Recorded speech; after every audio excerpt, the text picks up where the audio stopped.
안녕하십니까. 산업시스템공학과 박사과정 노태현입니다.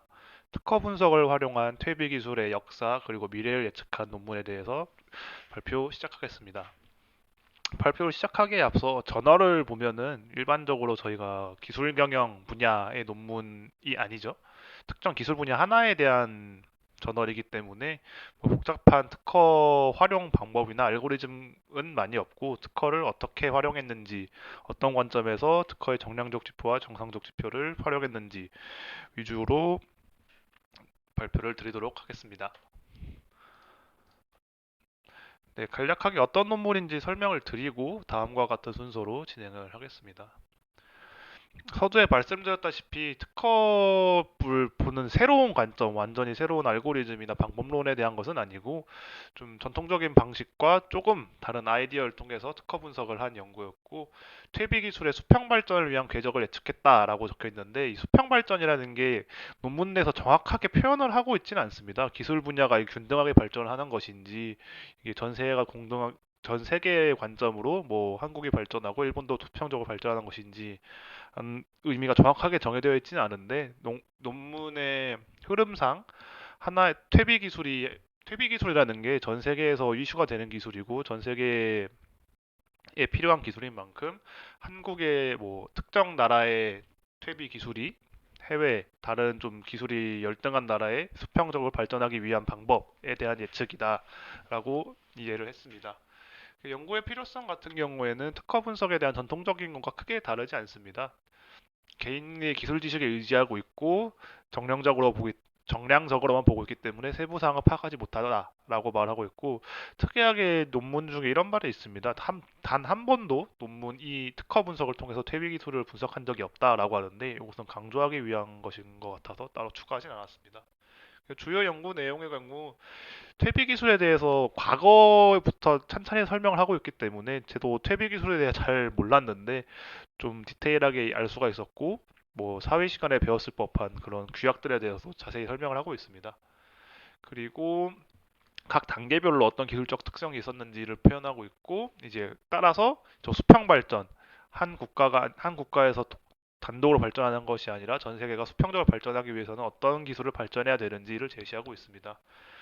여기서 조금 독특한 점은 제가 특허 분석을 많이 해봤지만 특허청별로 분석을 해보진 않았습니다. 국가별로 분석은 하는데 뭐 유럽 특허청에 있는 특허를 본다든지 뭐 미국 특허청을 본다든지 하나의 특허청을 선택을 하는데 여기서는 특허를 유럽 특허청과 한국 특허청, 뭐 일본 특허청 그리고 중국 특허청, 독일 특허청처럼 각기 다른 특허청별로 분석을 해서 트렌드를 파악했다는 특징이 있고 패밀리 특허라고 하면은 동일한 기술 권리를 주장할 수 있는 특허의 집단이라고 해석할 수가 있는데 저는 분석할 때 이것을 중복 제거 용어로만 사용했는데 이제 우선권을 가지고 있다. 그러니까 한국에서 먼저 등록된 특허가 일본에서 출원될 때 그 한국의 권리를 인정받을 수 있는 그런 이전권, 우선권에 대해서 조금 다른 관점으로 본 게 조금 다른 점이었습니다.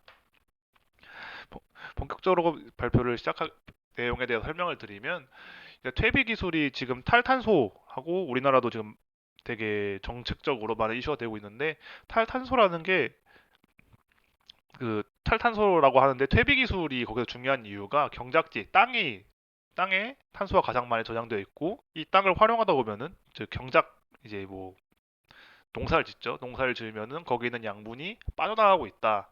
근데 이 빠져나가고 있는 양분을 퇴비 기술을 통해서 유기성 폐기물을 다리 역할, 일종의 촉매제, 그리고 변환하는 것으로 사용할 수 있다라고 말하고 있습니다.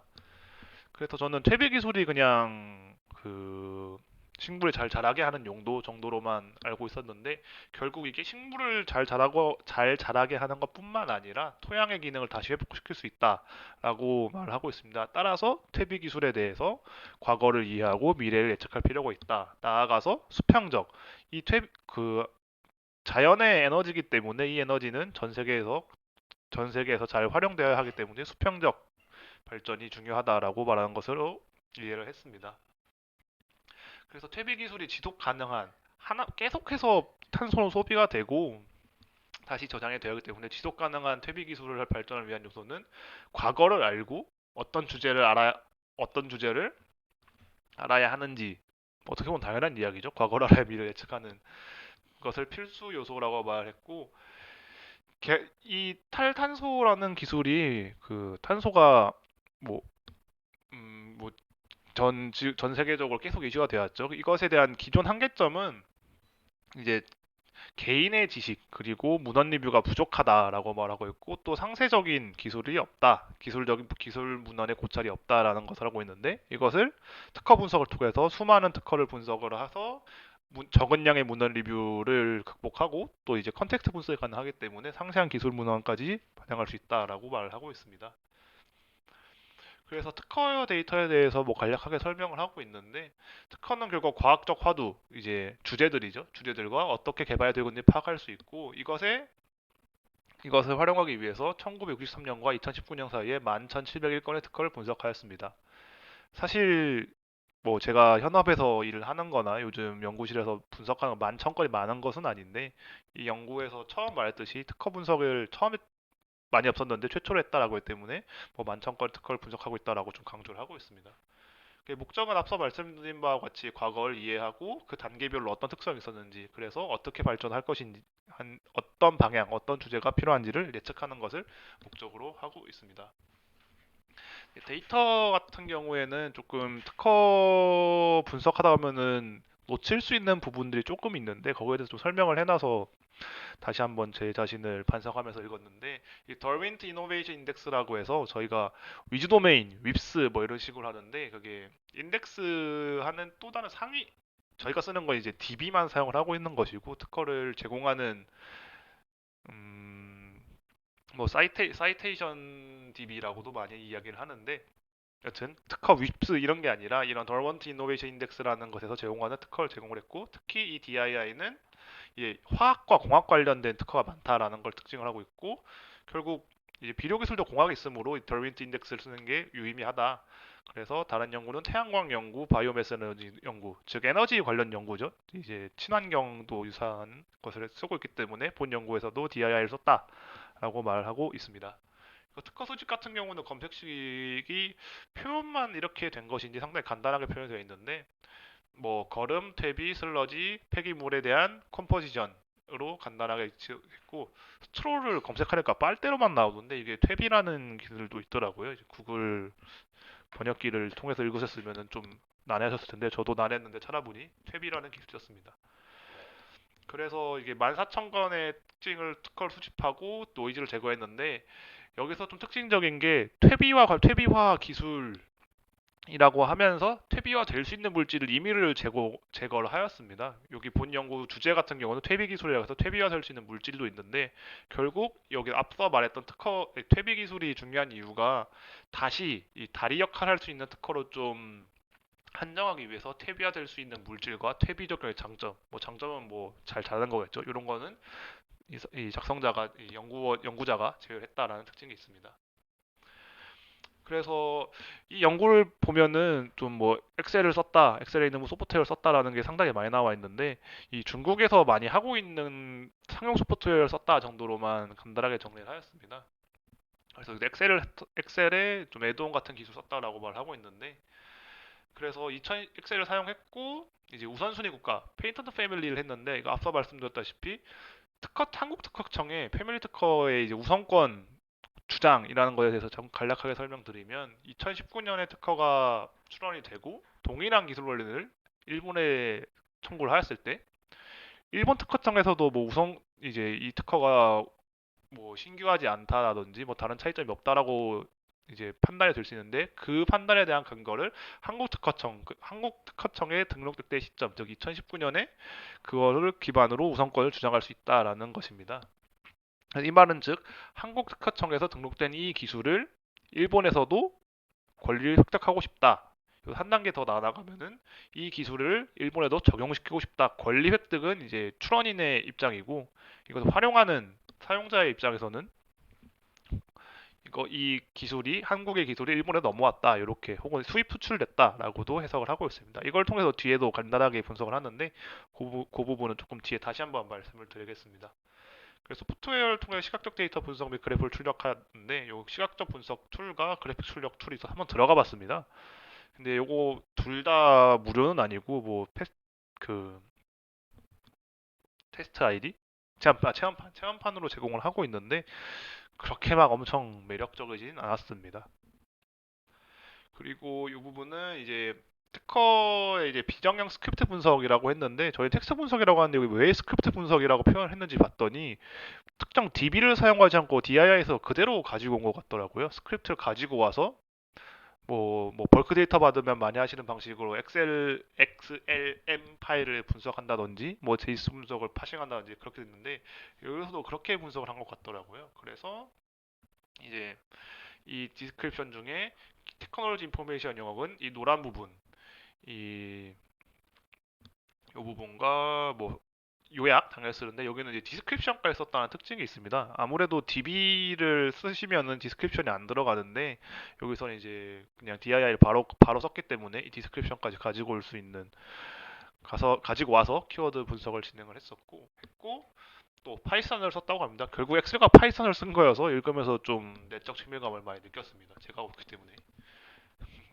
그리고 이제 키워드 선정을 하는데 스타보드 테이블 뭐 많이 아시죠? 컴프라이즈, 유즈, 프리퍼레이션 등 이제 일반적인 용어를 다 제거하고 발생 빈도 40회 이상 키워드를 선정을 하였습니다. 이 부분은 이제 텍스트 마이닝 하실 분들 많이 고민하실 텐데 여기서는 저널도 일단 텍스트 마이닝에 대한 심도 있는 논의가 아니라 간단한 활용 정도이기 때문에 40으로 그냥 잘라서 사용한 것을 알 수 있습니다. 그리고 여기서 키워드 결합이라는 표현을 쓰고 있는데 이제 키워드 결합이 이제 제가 지난 발표 때 했던 이제 코어커런스와 이제 연어 분석 이제 복합 명사죠. 그런 걸 분석하는 것이 아니라 그 일종의 동의어 처리입니다. 그래서 요거는 표가 없어서 그 어펜딕스 파일에 숨겨져 있더라고요. 키워드 제가 다 보진 않았는데 이 Z와 S는 이제 영어권과 영국식 영어, 미국식 영어라고 하죠. 뭐 그런 형태의 차이 그리고 동의어 그래서 이것을 같이 나타난 것을 처음에 이 코어커런스 분석에 이 코어커런스 약간 좀 잘못 이해를 해서 이게 동시에 나타나는 게 무슨 의미지라고 좀 착각을 했는데 이 테이블의 의미는 이 두 개의 키워드는 그냥 하나의 키워드를 보겠다. 여기 좀 넘어오시면 24번 보시면은 여러 가지 키워드가 있는데 이것도 모두 하나의 키워드를 보겠다. 이 하나의 키워드로 동의어 처리한 다음에 코어커런스 분석에 활용한다라고 이해하시면 될 것 같습니다. 그리고 K-민즈 클러스터링을 하게 되는데 K-민즈 클러스터링은 뭐 많이 잘 아시겠지만 유클리디안 거리를 이용해서 K-개의 군집을 형성하는 것입니다. 그래서 군집 내 점 간의 평균 거리를 반복 계산하고 뭐 군집 중심이 변경되지 않을 때까지 군집을 형성하는 비지도 학습이죠. 그리고 코어커런스 요것들에 대해서 코어커런스 한 것을 벡터화하고 K-민즈 클러스터링을 통해서 기술 군집을 형성하였습니다. 여기 PCA를 마지막에 활용하는데 여기 이론 쪽에는 따로 설명을 해놓지는 않았더라고요. 그래서 PCA 조금 뒤에 다시 한번 설명을 드리겠습니다.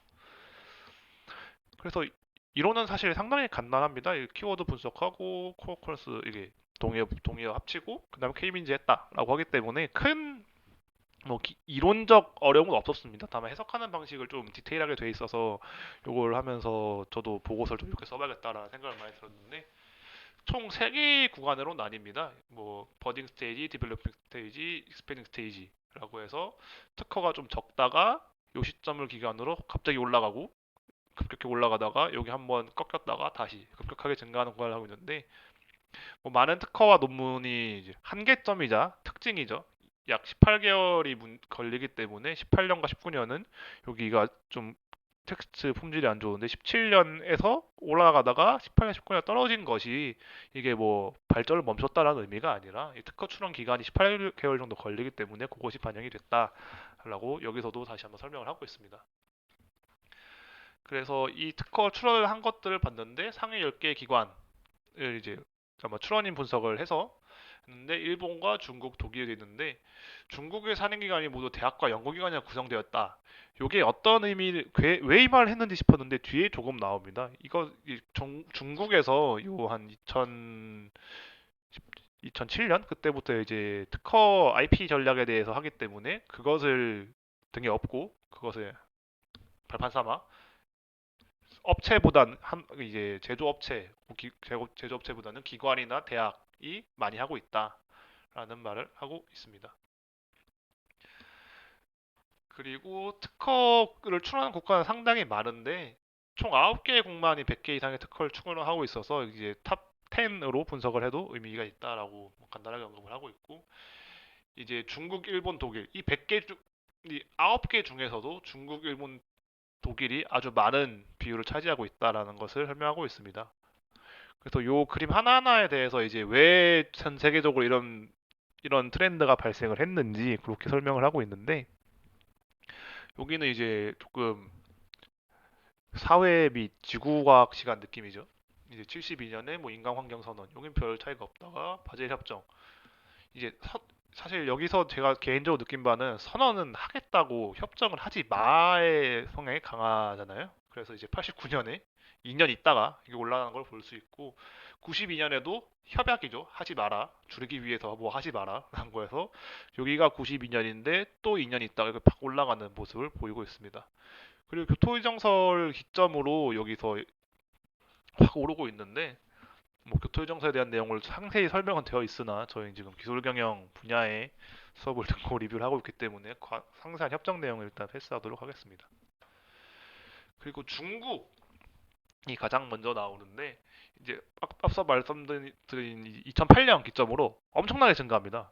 근데 사실 이 엄청나게 증가하는 트렌드가 다른 분야의 분석을 해보시면 알겠지만, 퇴비만 증가하는 게 아니라 거의 IP가 중요한 모든 분야에서 다 증가를 하고 있는데, 이 부분에서는 2008년 일단 중국에 이게 뭐 탄소와 관련된 환경 관련 협약이나 선언은 아니지만 이게 큰 영향을 미쳤다라고 표현을 하고 있고, 이제 15년, 17년, 18년 쭉쭉쭉 이제 중국도 여러 가지 방지법이 발행이 되고 거기에 따라서 이제 반응이 하는 것을 볼 수가 있습니다.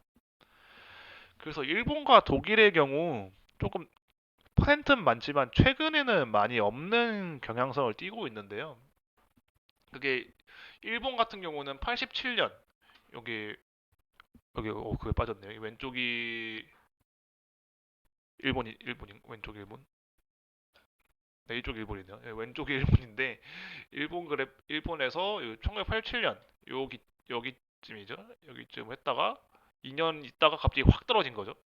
이게 좀 특징적인 것이, 여기 87년 여기군요.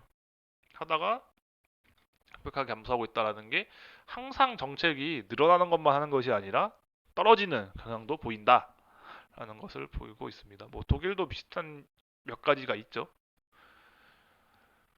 그리고 여기가 제가 조금 신기하면서도 이런 식으로도 해석을 하구나 하는 거였는데, 일단 그 특허 우선권 국가 간의 관계를 네트워크로 분석을 했습니다. 이것을 하나의 그래프에 두 개 다 표현한 게 아니고 인풋 그래프, 아웃풋 그래프를 따로 그렸는데, 일단 이 그래프에 대해서 먼저 설명을 드리고 시작하겠습니다. 이거 같은 경우는 이 원의 크기가 지식재산 입력, 인풋이 발생하는 경우입니다. 이게 뭐냐면은 이게 빨간 영역에 해당하는 건데, 한국 특허가 일본 특허로, 한국의 기술 원리가 먼저 추론이 되고 일본으로 가는 경우, 그러니까 일본이 다른 국가의 기술을 많이 수입한 경우입니다. 그래서 이 동그라미 큰 거 보면은 뭐 WIPO, EPO, 그리고 뭐 다른 몇 가지 국가들이 있는데, 요 두 개의 그림을 같이 보셔야 됩니다. 그래서 오스트리아, 캐나다, 브라질은 여기 보시면 브라질, 그리고 오스트레일리아는 제가 표현을 잘못했네요. 오스트레일리아, 브라질 같은 경우에, 캐나다, 브라질은 많이 수입하고 있고 수입은 하고 있지만 여기 뒤에 보시면 수출 쪽은 많이 없습니다. 그리고 미국과 독일, 여기 독일과 미국은 수입 수출 두 개의 관점에서 모두 활발한 국가임을 알 수가 있고, 네, 그리고 이제 요 그래프는 반대입니다. 수출을 한 경우인데, 여기서 요 첫 번째인 게 플랫폼의 성격을 가진다라는 것은, 플랫폼이라는 뭐 이제 지금에 있는 플랫폼 개념도 뭐 그 하나의 공간이 있으면은 누군가 인풋을 넣고 그 아웃풋을 활용하는 사람도 있고, 그걸 반대로 뭐 아웃풋을 넣는 사람이 다시 인풋할 수도 있고, 그런 인풋과 아웃풋이 상호작용하는 것을 플랫폼이라고도 말을 하는데, 여기서 동일하게 WIPO와 EPO는 둘 다 아주 큰 원을 가지고 있고, 그렇기 때문에 플랫폼의 역할을 성격을 가지고 있다라고 표현을 하고 있습니다. 그리고 중국, 일본, 한국, 이제 동아시아 3개국이죠. 이제 수입이 훨씬 많은 것을 알 수 있습니다. 여기 그림 크기만 보셔도 여기 일본 엄청 크죠? 일본 크고, 그리고 한국, 사우스 코리아, 그리고 중국. 중국이, 중국이, 여기 있네요. 중국이 있는데, 여기선 거의 잘 안 보이죠? 여기랑 여기 조그맣게 보이는데, 이 수입이 더 많은 것을 알 수가 있는데, 이걸 특징적으로 해석을 해보면은, 이거 기술적인 원인과, 그러니까 그 기술적 원인과 이제 지식재 사건의 특성에 대해서 같이 복합적으로 해석을 하고 있는데, 그래서 일단 환경보호와 농업에 관심도가 매우 높습니다. 일단 쌀, 논농사를 많이 짓는 나라죠. 탄소, 그러니까 그런 걸 많이 쓰고, 이제 이 부분이 조금 난해한 부분이었는데 시티 지식 재산의 수요가 높으나 새로운 표준을 승인하고 규격화하기에 시간이 부족하다라는 것이 뭐 어떤 기술에 대해서 뭐 쉽게 예를 들면은 무슨 탄소를 잘 퇴비 기술에서 뭐뭐를 규정을 만들어야 되는데 그것을 한국 내에서 다 개발해가지고 한국에 최적화된 그런 특허 규정을 만드는 것은 시간이 부족하기 때문에 해외의 좋은 특허, 좋은 기술 사례를 보고 그것을 국내로 가지고 와서 그걸 가지고 이제 좀 규격화해서 활용을 한다. 관심도가 매우 높기 때문에 그런 이제 기술적 규격화에도 큰 관심이 있겠죠. 그런 것을 수입으로 많이 해결하고 있다라고 이제 해석을 했습니다. 그리고 이 부분은 여기서 이제 좀 주어가 제가 영어가 부족해서 이제 조금 주어가 애매해져서 제가 좀 약간 해석을 좀 자의적인 해석을 했는데 중국과 아이고 이 표현이 조금 틀렸네요. 다른 이제 특허의 이전 대상 아시아 국가에 집중이 되어 있는데 그러니까 일본이나 중국과 한국의 특허는 뭐 이제 동남아 쪽으로 이제 이전이 많이 되고 있는데 그 국가들이 이전에 대한 경험이 적다. 거기서 IP 활동을 많이 관심이 없기 때문에 더 그쪽 국가에서 많이 하면은 우리도 출원을 많이 할 수 있다. 이렇게 이해를 했고 그리고 여기가 이제 특허는 네, 이 부분은 나가는 것보다는 안에서 가지고 있는 수출이 적은 이유가 중국이라는 국가 자체가 여기 보시면은 여기 표현을 해놨죠? 여기 있죠. 2008년부터 중국이 상당히 큰 포션을 차지하고 있는데 일단 지식 재산권 보호에 큰 관심을 가지고 있기 때문에 이제 밖으로 수출하는 것보다 수입하는 것 쪽에 관심이 많다라고 해석을 하였습니다. 그래서 이제 여기는 이제 코어 어널리시스 이제 네트워크를 그려서 여기서는 이제 동시 출연으로 인풋 아웃풋이 없고 그냥 같이 나온 것만 하고 있는데 이제 스테이지별로 요것을 해석을 하고 있습니다. 여기는 이제 다시 한번 이제 지구과학 시간 느낌인데 처음에는 이제 유수 폐기물 찌꺼기 이제 이런 식으로 네트워크 형성되는데 결국 이것이 의미하는 것이 처리하는 방법, 발효하는 방법, 퇴비화하는 방법, 제조 장치 관련 연구가 많다고 해석을 하고 있습니다. 이제 다음 단계 넘어 나가면은 이제 폐기물 처리하는 것에 대해서는 계속 많이 나타나는데 좀 특징적인 게 이제 비료 쪽이 구체화됐다는 특징이 있습니다. 여기는 이제 하수나 다른 것들 표현하고 있는데 좀 비료 쪽이 좀 더 구체화되어 있고 이제 퇴비를 만드는 방법에 대해서는 이 버딩 스테이지에서 연구가 어느 정도 진행됐으니 퇴비화한 퇴비를 어떻게 사용하는 것인가에 대한 연구 주제가 이동하는 것을 확인할 수가 있습니다. 그리고 이제 마지막 이제 세 번째 최근 어떤 거는 이제 일부 키워드에 가족 키워드 나타난다라고 했는데 이 가족 키워드라는 것은 그 앞쪽에 있는 요 요런 것들에 대해서 나타나고 있으며 그리고 여기 색상을 보면은 그런 이제 비슷한 이 동종 계열의 키워드들이 파생어라고도 많이 표현을 하죠. 파생어들이 많이 나오고 있고 이제 그 전 단계와 동일하게 유기질 비료 특허가 많이 나오고 있습니다.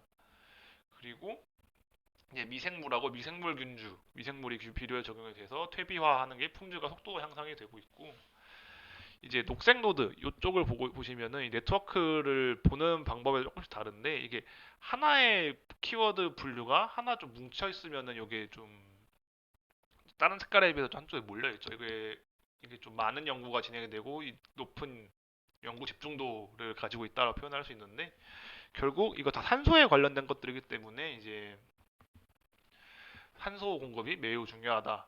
그리고 이제 호기성 발휘, 공기 주입형이 훨씬 넓은 범위의 키워드 연관되어 있다. 여기서 이제 산소에 대해서 많이 되어 있고 이제 호기성 발효, 공기 주입형 발효라고 하는데 이것이 많은 부분과 네트워크가 연결되어 있다라고 했습니다. 이 호기성 발효와 현기성 발효 두 개가 있는데 여기서는 호기성 발효가 좀 더 영향력이 있다라고 해석을 하고 있습니다.